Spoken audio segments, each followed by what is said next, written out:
So this is the first thing I kind of want to get across. This podcast is going to be about the power of wisdom. And the thing about wisdom nowadays, I'm realizing, especially in 20s and 30s, is nobody cares and nobody gives a fuck anymore. And because after the internet in 1995, and now this is like a 20, 30 years after, the fruition and fruit of it is all the information's on the internet, good or bad, noise pollution and good wisdom. And because it's all on the internet, what I've noticed about the 20s and 30s age demographic, nobody gives a fuck about learning anymore. Um, how the like a psychologist best explained it is when we're young, when we're in our elementary school, middle school, high school, schools cram all this information in our brains, right?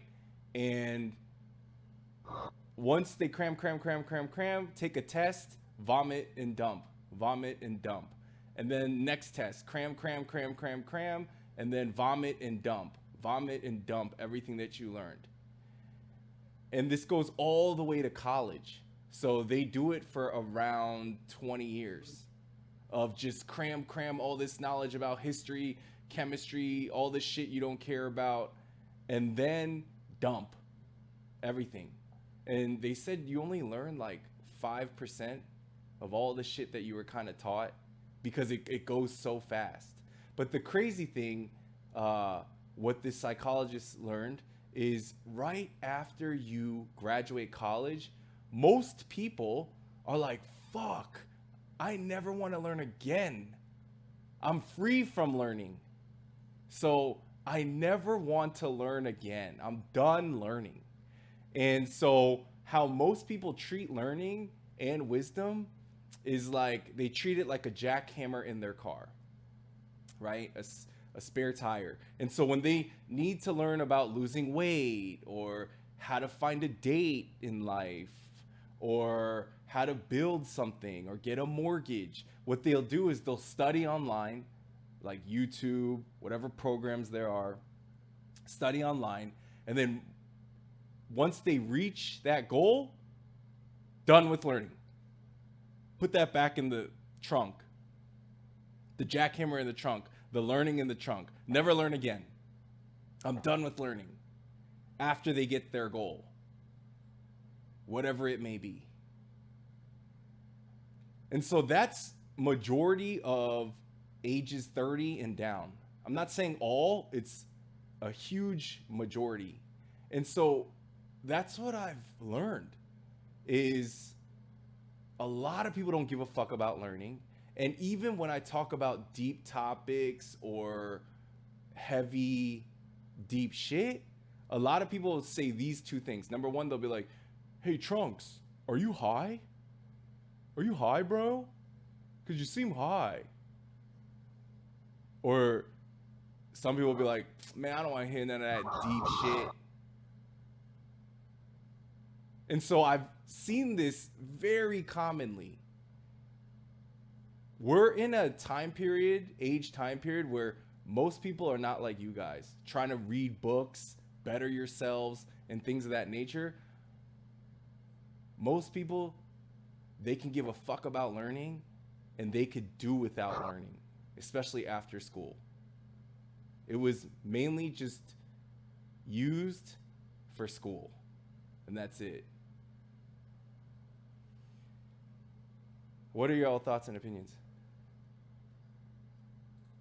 They certainly exhaust you wanting to learn because of the cramming. It's like forcing someone to do a marathon. By the end of it, you're like, I don't want to run ever again. I'll walk. Yeah. And me, I was opposite. When I was done with school, I was like, yes, now I don't have to learn their stuff, and I can learn my stuff at my speed and read more books and actually learn things that I can apply in my life. Not like European history, for example. I like that because um, it's like ever since we're kids, we don't decide what we learn. It was always someone else telling us this is what you're going to learn. Even the point when we get in college, even though we can pick a major, there's only certain majors they offer, and they tell us the reason you're going to learn it so you can eventually get paid from what you're learning. And so it's like wasn't until after we graduate now it's finally like unless you really love what you did in college, but I feel like half of us at least were just doing it because we thought it's what we needed to do to get a job, and now it's like yo, we have the opportunity to actually pick information that we want to learn and see beneficial to how we want to live and how we can use it to help us grow as individuals. Hmm. I But think a lot that's of times also the stuff you learn, it needs to marinate in your brain a little bit. that's also the reason why we're building this community. So we're building these Jedis that have a lot of life experience and book knowledge and been through a lot and can teach a lot. But we're also building this Padawan program where there's a lot of people that are hungry for knowledge and trying to get to the next level and love this podcast, love learning, love wisdom. But I'll tell you this, what I've learned as far as the demographic is it's 2 to 3%. And I'm being generous there. It's 2 to 3%, but in my opinion, it's worth it. It's worth, in my opinion, sifting through the 1,000 people to find that 2 to 3% and bring them here. It's worth it. It's law of averages.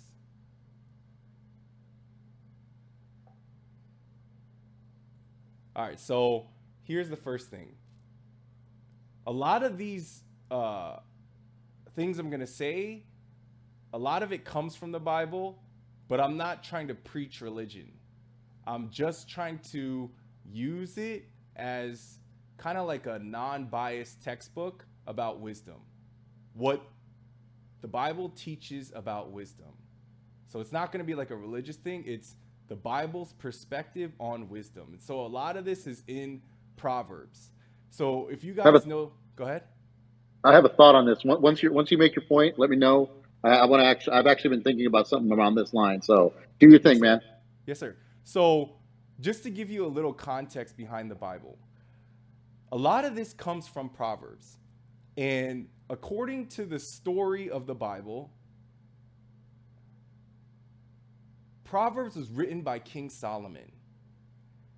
And King Solomon in the Bible was considered the wisest man in the Bible. Wisest man of all time, but that's debatable, right? Wisest man in the Bible, at least. And the story goes, and this is the story according to the Bible, so a lot of people that believe in the Bible believe that this story is true. The story goes, God himself came to King Solomon in a dream and was like, I will give you any one wish that you want. Ask whatever you want. And King Solomon, at the time, he was the son of the king, so he was like a prince. And what he asked God, a lot of people would ask money or women or riches. Like, he asked for wisdom. Lord, give me wisdom so I can govern and counsel your people. And according to the Bible, God was so impressed. He was like, not only am I going to give you wisdom, I'm going to give you everything under that umbrella. I'm going to give you money. I'm going to give you this women. I'm going to give you everything else.